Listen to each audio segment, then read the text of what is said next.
자, 3번. 부가가치세 신고와 관련하여 다음 물음에 답하시오. 그랬네요. 자, 1번. 당사는 과세 및 면세 사업을 영위하는 겸용 사업자이다. 다음 자료를 이용하여 2020년 1기 확정신고 기간에 공제받지 못할 매입세액 명세서 중에 공통 매입세액 정산 내역 탭을 이용하여 아래의 내역을 반영하시오. 단, 입력된 전표 데이터는 무시할 것. 그랬네요. 자, 겸용사업자의 경우에는 면세 부분에 쓰임 공통매입세액에 대해서 공제를 못 받을 것이다. 이게 공통매입세액의 정산이었죠. 그래서 예정신고 때는 안분 계산을 하고요. 확정 때 정산을 해야 되는 겁니다. 자, 지금은 정산을 하라고 했으니까 자, 부가가치 메뉴에 공제받지 못할 매입세액 명세서 클릭하시고 날짜는 1기 확정이라고 그랬으니까 4월에서 6월. 자, 아까 말한 대로 예정 때는 안분 계산, 지금은 확정이니까 정산을 해줘야 됩니다. 자, 문제 보시면 예정 신고 때 반영된 공통 매입세 불공제분이 125만 원이며 예정 신고는 세법에 따라 적정하게 신고되었다. 1기 과세 기간에 대한 공급가액은 다음과 같으며 공통 매입세액 안분은 공급가액 기준으로 한다. 자, 우리는 항상 그냥 공급가액 기준으로 하기로 했으니까 자, 1번 공급가액 기준 선택하시고 전표 데이터 불러오시겠습니까? 하면 아니요 하시고요. 자, 구분은 생략하시고 자, 총 공통 매입세액 지금 공통 매입세액으로 나와 있는 게 6천에 600이 있죠. 자, 공통 매입세액이니까 600만 원 입력하시고 자, 면세 사업 확정 비율을 찾아야 되니까 총 공급가액 중에 면세 비율을 찾으면 되겠네요. 그럼 총 공급가액은 과세가 2억 5천, 면세가 1억 5천 이래가지고 4억이죠. 자, 4억이고 그 중에 면세가 1억 5천이죠. 자, 그럼 면세 비율이 37.5%고 자, 그러다 보니까 요만큼 225만 원을 불공제 처분을 해야 되는데 이미 예정 때 비불공제 매입세 불공받은 게 있죠? 얼마? 125만 원이 있으니까 이번에는 100만 원만 불공제 받으면 되겠다. 이런 뜻이네요. 자, 부가세의 2번. 다음의 자료를 이용하여 주 소망의 2020년 제2기 부가가치세 확정신고서 10월에서 12월을 작성하시오. 단, 신고서 작성과 관련한 전표 입력 사항과 구비서류 작성은 생략하며 세부담 최소화되도록 작성할 것. 과세표준 명세는 생략한다 그랬네요. 자, 그럼 부가세 신고서를 작성하라는 거니까 자, 부가세 신고서 열으시고 2기 확정이니까 10월에서 12월. 자, 매출 자료의 첫 번째 볼까요? 제품 매출이 3억인데 부가세 별도래요. 자, 세금 계산서 발급한 거고. 그러면 매출의 세금 계산서 발급분. 자, 1번에다가 3억에 3천만 원이요. 자, 두 번째, 신용카드로 결제한 제품 매출이 있네요. 5,500만 원이고 부가세 포함 세금 계산서 미발급이래요. 그럼 카드로 매출한 거죠? 신용카드 매출이니까 3번에다가 부가세 포함해서 5,500이니까요. 5천에 500만 원 쓰시고 다음 세 번째, 내국 신용장에 의한 재화 공급. 자, 내국 신용장에 의한 재화 공급은 영세율 세금 계산서 발급이라고 써 있죠? 그러면 매출의 영세의 세금 계산서 발급분 5번에다가 다음 재화의 직수출액이네요. 자, 영세율 대상이며 세금 계산서 발급 안 했대요. 직수출이니까 영세의 기타에다 6번 여기다가 1억 쓰시면 되겠고요. 자, 그 다음에 대손이 확정된 매출 채권 1,100만 원의 부가세 포함이고요. 대손세 공제 요건을 충족했으니까 공제를 받겠다라는 거죠. 자, 공제를 받는 거니까 마이너스로 자, 뭐만큼만 부가세만큼만 그래서 100만 원 쓰시면 되겠네요. 다음 매입자료 넘어갈게요. 매입자료의 첫 번째 원재료 매입 1억 8,500 부가세 별도고 세금계산서를 수취해야 돼요. 자, 매입의 세금계산서에 고정자산 아니죠? 원재료니까 그럼 일반 매입에다가 1억 8,500에 1,850만 원. 다음 접대비 관련 선물 세트를 매입했대요. 1,500만 원의 부가세 별도. 이것도 세금계산서 수취한 거니까. 자, 세금계산서 수취입은 선물 세트니까 일반에다가 포함을 시켜서 1,500만 원 합치면 2억이 되겠네요. 2억에 2천만 원인데 얘는 접대비라서 불공이죠. 그러니까 공제받지 못할 매입세액에다가 1,500에 150을 한 번 더 쓰셔야 됩니다. 그래서 세금 계산서를 받기는 했지만 공제는 못 해주겠다 이렇게 써줘야 되는 내용이고요. 자, 그 다음에 법인 카드로 구입한 원재료예요.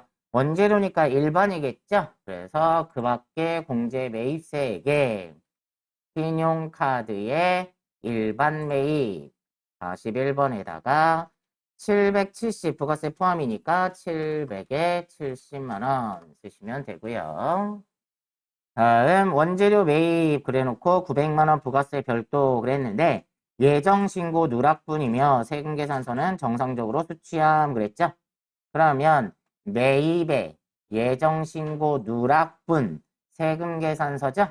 그러니까 38번에다가 900에 90만 원 이렇게 쓰시면 되고요. 자, 마지막으로 기타에 보면 당사는 부가가치세 전자신고함 그랬죠? 그러면 자, 그 밖에 경감공제세액 중에 전자신고세액 공제 만원 요거까지 하시란 얘기입니다.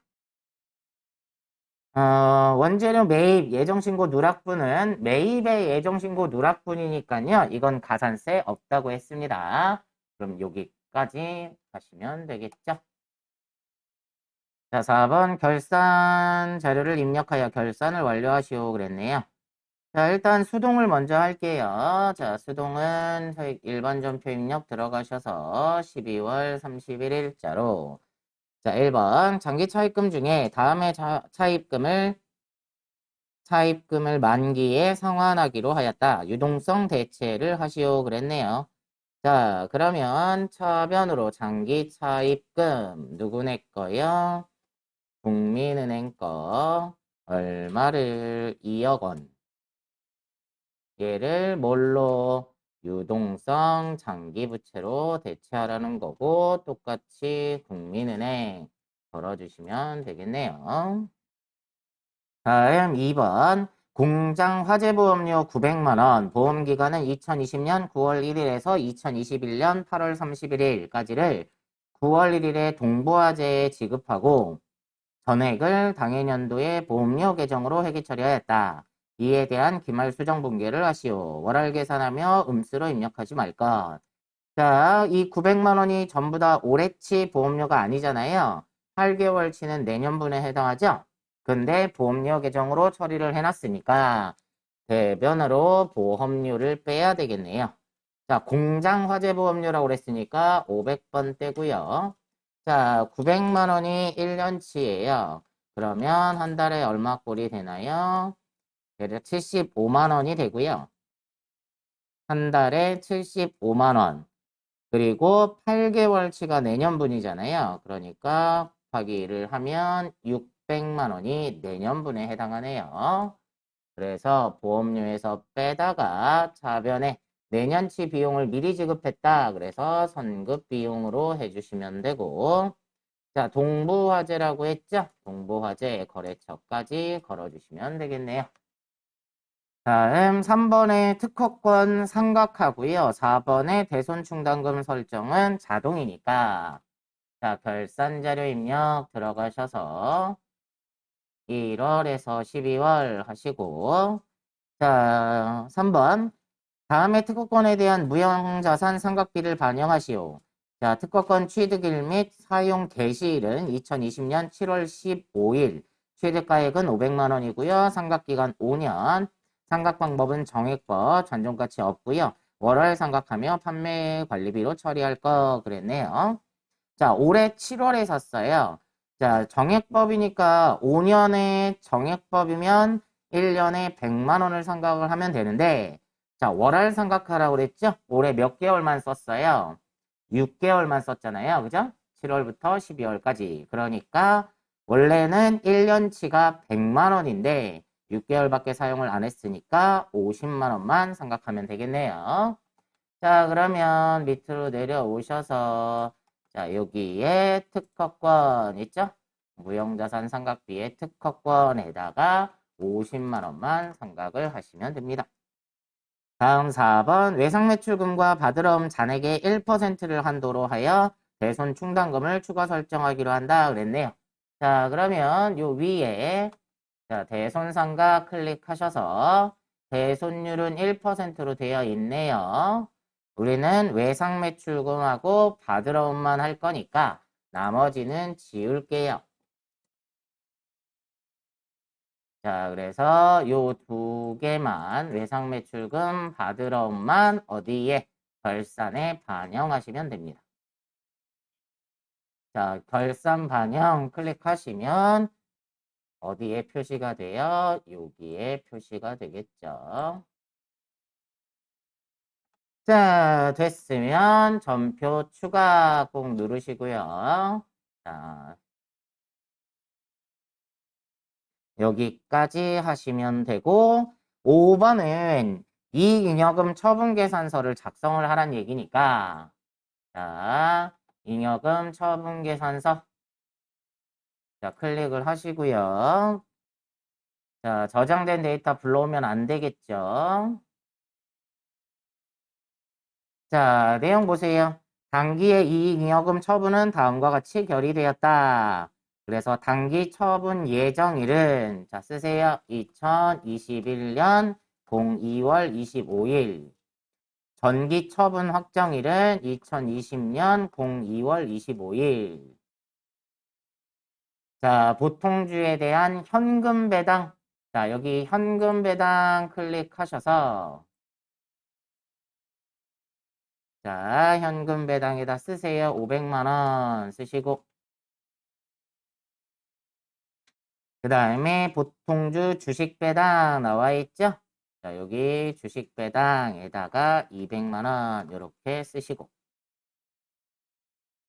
그 다음에 이익준비금 적립률 자, 이익준비금은 금전 배당액의 최소 10% 이상을 적립하라고 그랬어요. 그러니까 여러분이 이익준비금은 적립률 10%라고 나오면 이건 금전 배당액의 10%를 말하는 겁니다. 자, 이론할 때도 설명드렸던 내용이에요. 그러니까 이익준비금에다가 50만 원 이렇게까지 써주셔야 됩니다. 되셨으면 점표 추가 얘도 해주셔야 돼요. 얘도 점표 추가 여기까지 해주셔야 됩니다. 자, 문제 5번 2020년 귀속 원천징수 자료와 관련하여 다음의 물음에 답하시오. 자, 1번 다음은 주소망의 급여대장 귀속월은 1월 지급일은 1월 31일 내용이다. 주어진 자료를 이용하여 1월분 급여 자료를 입력하고 원천징수 이행상황 신고서에 반영하시오 그랬네요. 자, 식대와 차량 유지비. 근데 차량 유지비는 비과세 유형이 자가운전 보조금이라고 했어요.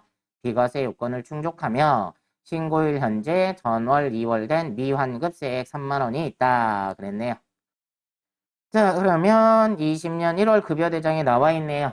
자, 일단 원천징수 들어가셔서 급여자료 입력 열으시고 자, 일단 수당공제부터 볼게요. 자, 수당공제 클릭하셔서 기본급 있고요. 상여 있고요. 그 다음에 직책수당은 없으니까 뺄게요. 월차수당도 빼고요.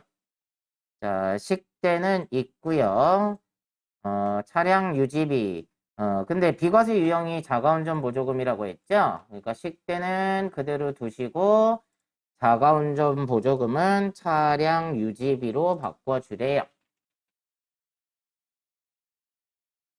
자, 지금 문제에서 사용하지 않는 것은 불호한다 이런 얘기가 안 나와 있으니까 여러분들 요거 불호 안 빼도 상관은 없어요. 자, 그 다음에 야간 근로사 수당도 없으니까 뺄게요.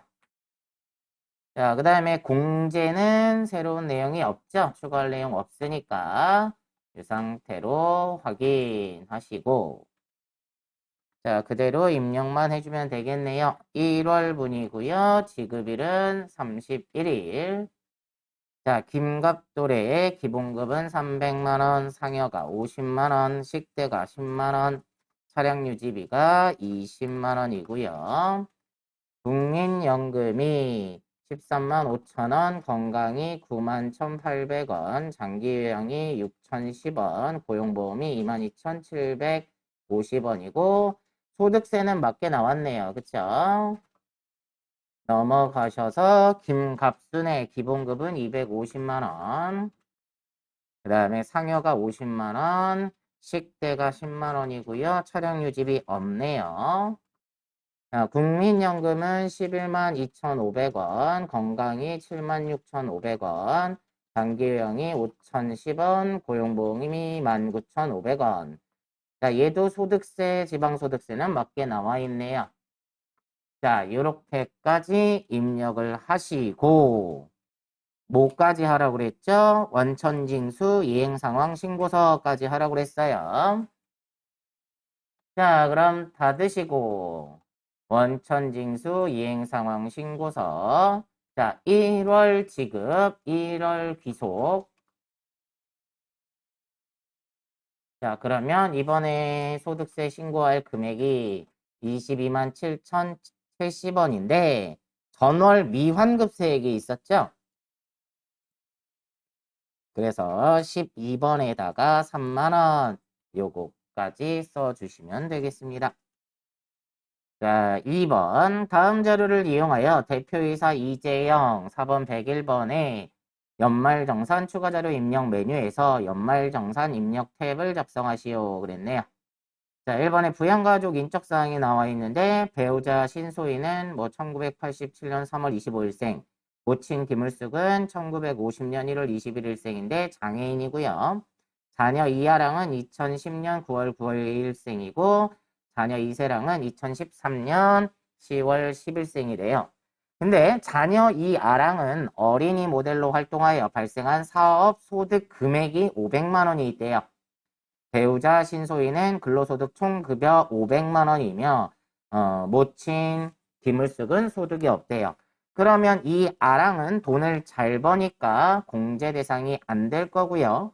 배우자는 근로소득 총급여가 500만 원, 500만 원까지는 공제 대상이 된다고 했고요. 자, 모친은 장애인의 소득이 없으니까 공제 대상이 되겠네요. 자, 그럼 첫 번째 보험료. 자, 그러면 연말정산 추가자료 입력 들어가셔서 자, 사원은 이재영이고요.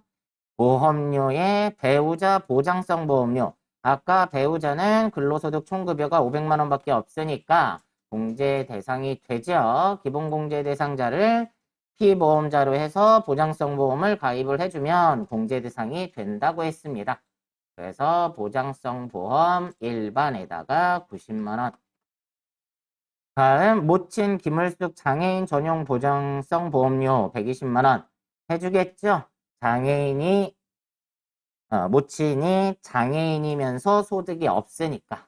그래서 보장성 보험 장애인에다가 120만 원 쓰시고요.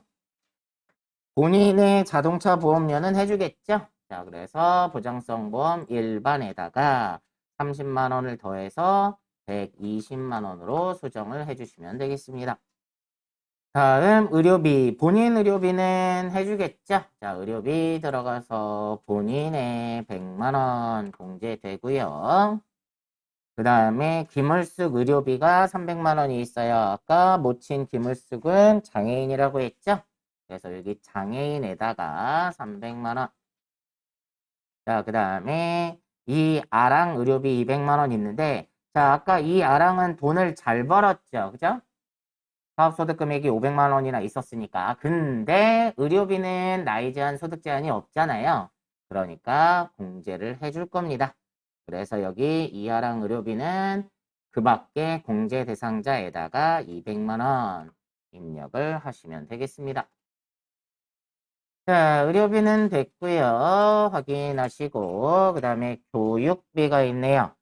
자, 교육비 납입증명서 보면 대상 원화가 이 아랑이죠. 근데 아까 이 아랑은 돈을 잘 번다고 했잖아요. 자, 교육비는 나이 제한은 없지만 소득 제한이 있다고 했어요. 그래서 돈 잘 버는 이 아랑에 대해서는 교육비 공제를 못 받습니다. 다음 기부금 영수증이 나와 있는데 기부자가 본인이네요. 이재영. 교회에다가 11조를 낸 거네요. 자, 그러면 기부금 들어가셔서 종교단체 당해기부금에다가 600만 원 입력을 하시면 되겠네요.